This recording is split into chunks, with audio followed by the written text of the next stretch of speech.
नमस्कार दोस्तों। आज जिस घटना की कहानी आपके सामने लेकर आया हूँ ना, ये इतनी ज्यादा डरावनी है कि आपके मन में एक डर की ऐसी नई लहर को छोड़ देगी कि आपको कुछ समझ में नहीं आएगा। साला इस दुनिया में करे तो करे क्या, जाए तो जाए कहाँ। ये भूत प्रेत शैतान नेगेटिव एनर्जीज तो कहीं पर भी हमारे ऊपर धावा बोल सकती है, किसी भी वक्त।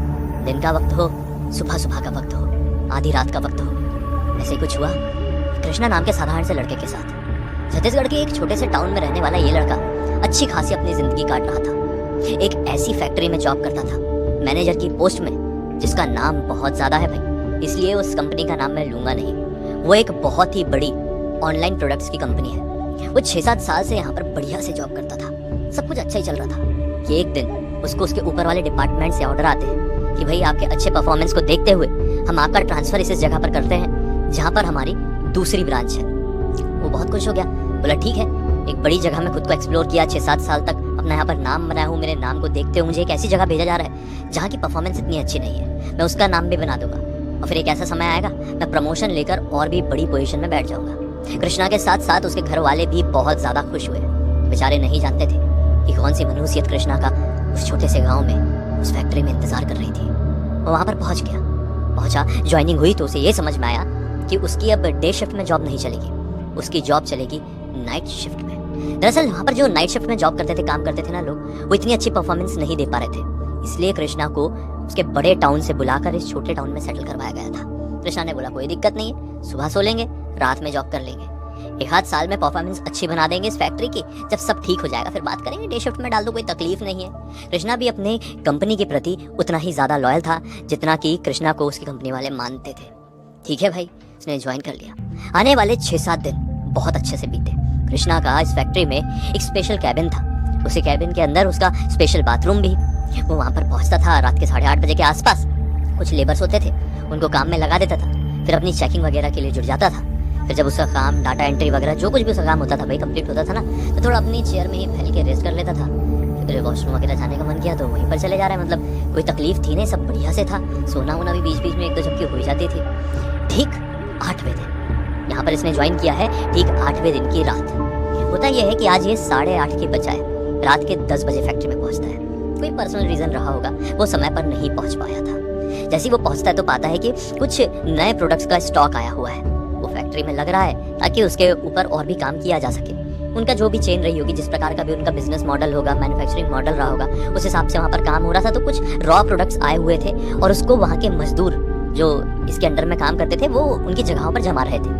जो चीजें आई हुई थी उन चीजों को मजदूर जमा रहे हैं फैक्ट्री में। ठीक है, ये आया और मजदूरों को बोला कि यार सामान बहुत ज्यादा है और तुम 3-4 लोग ही हो, तुम लोगों से हो नहीं पाएगा, सुबह से फिर दोपहर भी हो जाएगी, तुम लोग बड़े थके हुए भी दिख रहे हो, चलो मैं भी तुम्हारा हाथ बटा देता हूँ। तो कृष्णा मैनेजर होने के बावजूद भी वो लेबर्स के साथ काम करने लगा।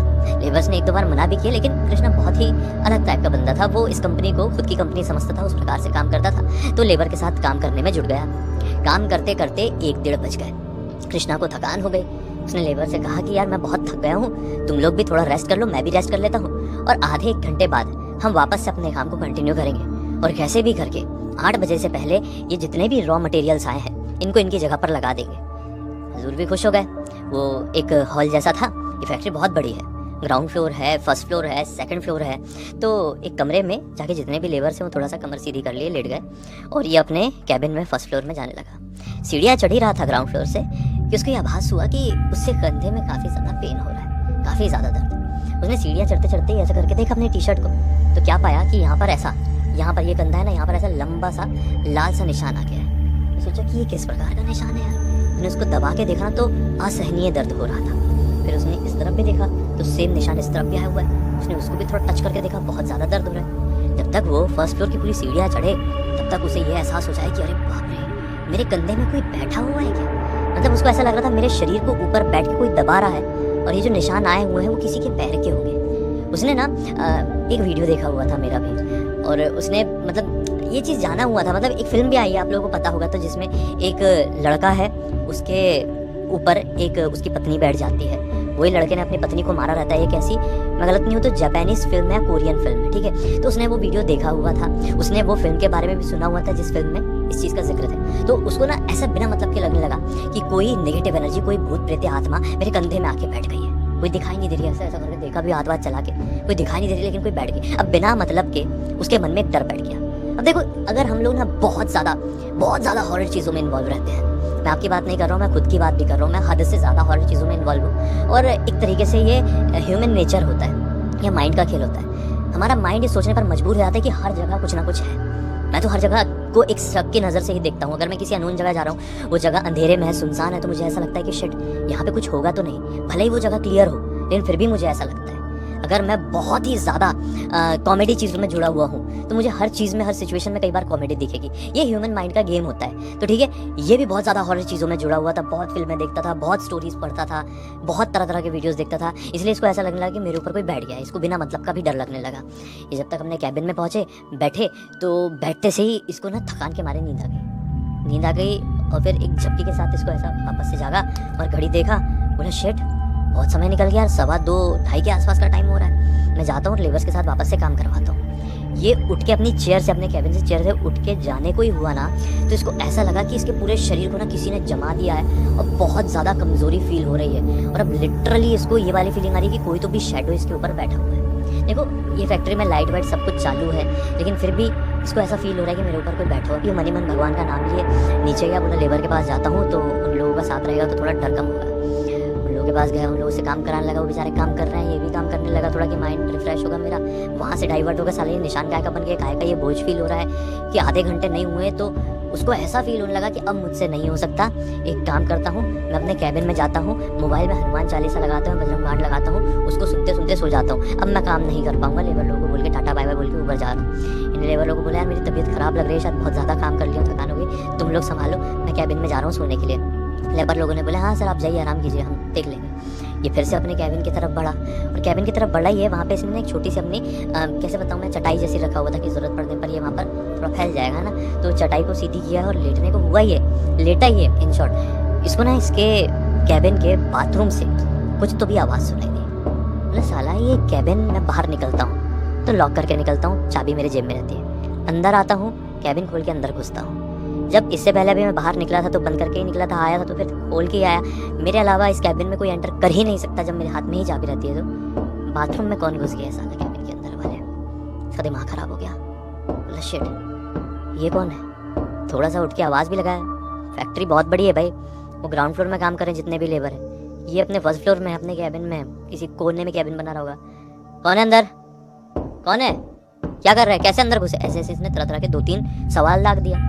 अंदर से कोई रिस्पॉन्स नहीं आया। ठक ठक ठक ठक ऐसी आवाज़ सुनाई दे रही है। इसने बोला मैं जाकर ही देखता हूँ। ये बड़ी हिम्मत बांध के वॉशरूम की तरफ गया, और जैसे ही उसका दरवाज़ा खोला, अंदर देखता है कि वो जो वॉशरूम में कमोड होता है ना, उसके बाजू में एक मजदूर, इसका ही मजदूर खड़ा हुआ है, दीवार की तरफ मुँह करके। इसका नाम मैं भूल रहा हूँ, ऋषभ नाम था शायद। वो ऋषभ नाम का मजदूर वहीं पर खड़ा हुआ है और दीवार की तरफ देख के धीरे धीरे हिल रहा है। इसने बोला ऋषभ ऐसा क्यों खड़ा है कमोड के बाजू में, और धीरे धीरे हिल क्यों रहा है? चल बाहर निकल। तू अंदर कैसे घुसा? चाबी तो मेरे पास थी, तूने कोई दूसरी चाबी बनवाया क्या? सर को बताता हूँ मैं, बाहर निकल तू। लेकिन ऋषभ है कि कोई रिस्पॉन्स देने के लिए तैयार ही नहीं, वो सिर्फ हिल रहा है। ऋषभ का चेहरा इसको नहीं दिख रहा है, सिर्फ पीठ ही दिख रही है, क्योंकि इसकी तरफ वो पीठ करके खड़ा हुआ है। ये 2-3 बार बोला, ऋषभ ने पीछे पलट कर नहीं देखा, हिलना बंद नहीं किया। तो ये ऋषभ के पास पहुंचा, और जैसे ही उसके पास जाकर देखा तो क्या पाया कि ऋषभ अपना सर उस बाथरूम की दीवार में ऐसा हिलते हिलते पीट रहा है, ठक ठक। और शायद वो बहुत देर से पीट रहा होगा भाई, उसके सिर से खून आ रहा था। दीवार में उसके सिर से निकलते हुए खून का धब्बा बन गया था। ये चीज़ ने इसको, अपने कृष्णा को अंदर से झंझोड़ कर रख दी। ये क्या नज़ारा था? कृष्णा को कुछ समझ में नहीं आ रहा था। कृष्णा ने फिर से इसके कंधे में हाथ लगाकर बोला ऋषभ हट जा वहाँ से, खून बह रहा है, क्या हो गया तुझे? तू ठीक तो है ना? कोई प्रॉब्लम है तो मुझे बता। ऋषभ का हाथ पकड़ने की कोशिश की तो, लेकिन ऋषभ तो वहाँ पे पत्थर का बन चुका है। इसने बोला एक काम करता हूँ, जल्दी जल्दी जाता हूँ कैबिन में, अभी मटके से पानी निकाल कर इसको पिलाने की कोशिश करता हूँ, ठीक लगेगा? वो भागता हुआ कैबिन की तरफ गया। हमने मतलब बाथरूम कैबिन के अंदर ही है, समझ रहे हो, मतलब अटैच्ड है यार। वो अपने कैबिन में आया, मटके से पानी निकाला ग्लास का, और वापस बाथरूम की तरफ गया कि मैं इसको थोड़ा पानी पिलाऊंगा, थोड़ा हिलना ही बंद करेगा, शायद नींद में ये कर रहा है। तो जैसे ही वो बाथरूम में इस बार पहुंचा तो बाथरूम में कोई है ही नहीं, लिटरली कोई भी नहीं है। जहाँ पर ऋषभ अपना सर पीट रहा था वहाँ पर खून का धब्बा तो बना हुआ है, लेकिन ऋषभ बिल्कुल भी नहीं है। इसकी मतलब मैं, आप समझ रहे हो, आप इमेजिन करो इस रूम को, जहाँ पर इस रूम से बाहर निकलने का दरवाज़ा है ना, वहीं पर मटका रखा हुआ था। ये बाथरूम से निकलकर उस रूम के दरवाजे तक आया था, मटके से पानी निकाला था और वापस लौट के बाथरूम में गया था, तो ऋषभ अंदर नहीं था। उस बाथरूम से बाहर निकलने का कोई और रास्ता है ही नहीं। इस कमरे के मेन दरवाजे में ही तो मटका रखा था, ये वहां तक आया था। ये साला ऋषभ बाथरूम से निकला ही नहीं है, तो बाथरूम के अंदर से गायब कैसे है? इसका पूरा शरीर, इसकी पूरी जान सूख गई। इसके हाथ से पानी का गिलास गिर गया। ये आवाज लगाए, चिल्लाए, मजदूरों को अपने पास बुलाए, इसको कुछ समझ में नहीं आ रहा है, भागना है क्या करना है कुछ नहीं मालूम। अचानक से धम से आवाज हुई और पूरे की पूरी फैक्ट्री की लाइट ऑफ हो गई। इसका शरीर में पूरे ऊपर से नीचे तक रोंगटे खड़े हो गए। एक अजीब सी सरसराहट दौड़ पड़ी। इसको ऐसा लगा कि इस बाथरूम में, इस कैबिन में मेरे अलावा कोई नहीं है, लेकिन फिर भी कोई है जिसे मैं देख नहीं पा रहा हूँ। मुझे वो छिप छिप कर देख रहा है, मुझे वो किसी ना किसी तरह से नुकसान पहुंचाने की कोशिश कर रहा है। इतने में बाथरूम में जहाँ पर ये खड़ा हुआ था, उसके एग्जैक्टली सामने एक मिरर है। बाथरूम में छोटे से मिरर होते ही है।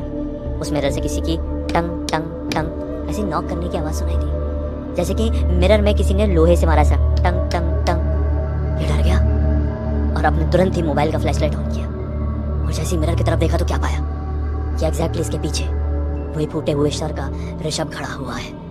उसकी आंखें भी नहीं है, आंखों से लगातार खून की धाराएं बह रही हैं। उसका चेहरे का रंग रूप, उसका पूरा शरीर ये मिरर में ही देख रहा है। इसके पीछे खड़ा हुआ है, समझ लीजिए मिरर है और ये पीछे देख रहा है, ठीक है। मिरर के रिफ्लेक्शन इसको दिखाई दे रहा है, मतलब ऋषभ इसके पीछे है और ये सामने मिरर में देख रहा है। इसने देखा कि ऋषभ का पूरा जो शरीर है वो सफेद पड़ चुका है। क्या रिएक्ट करे क्या नहीं, चिल्लाने को कोशिश भी कर रहा है लेकिन मुंह से चीख नहीं निकल रही है। अचानक से ऋषभ ने अपना हाथ उठाया और इसके कानों में सहलाया। वो हाथ इतना ठंडा था जैसे कि मानो आप अपने हाथ को -20 डिग्री में 24 घंटे तक रख दो, कितना ठंडा हो जाएगा। पूरा बर्फ की सिल्ली के तरह उसका हाथ ठंडा था। उसने कृष्णा के कान और गाल में एक साथ ऐसे हाथ लगाया, बस वो ऐसे जम गया। लिटरली वो ऐसी फीलिंग थी कृष्णा की कि उसने कभी एक्सपीरियंस नहीं किया था। अचानक से वो इसके कानों के पास आया और कुछ तो भी कहा, और जैसे उसने कुछ कहा उसने बहुत जोर से चिल्लाया और भागा, गंदा वाला बहुत तेजी से भागा।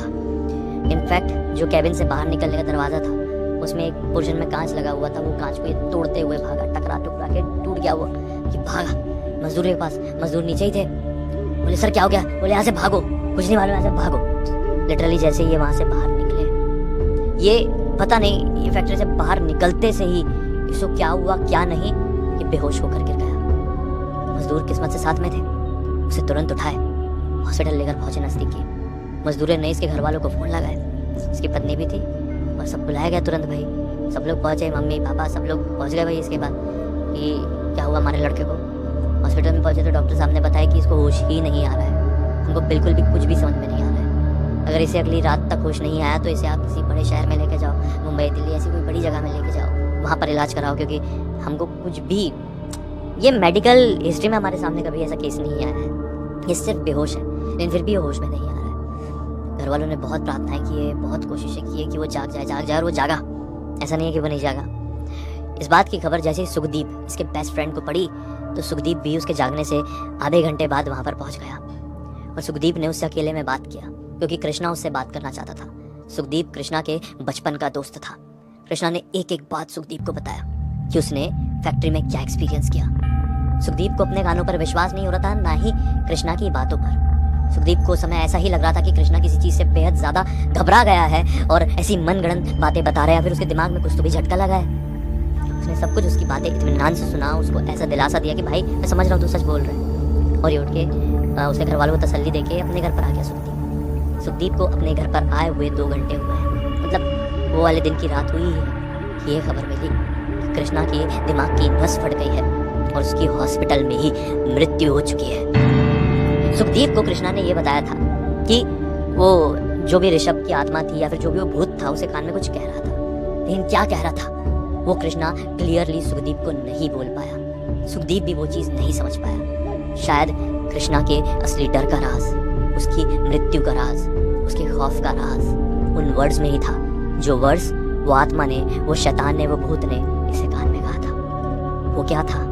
ये एक रहस्य ही रह गया हमेशा के लिए।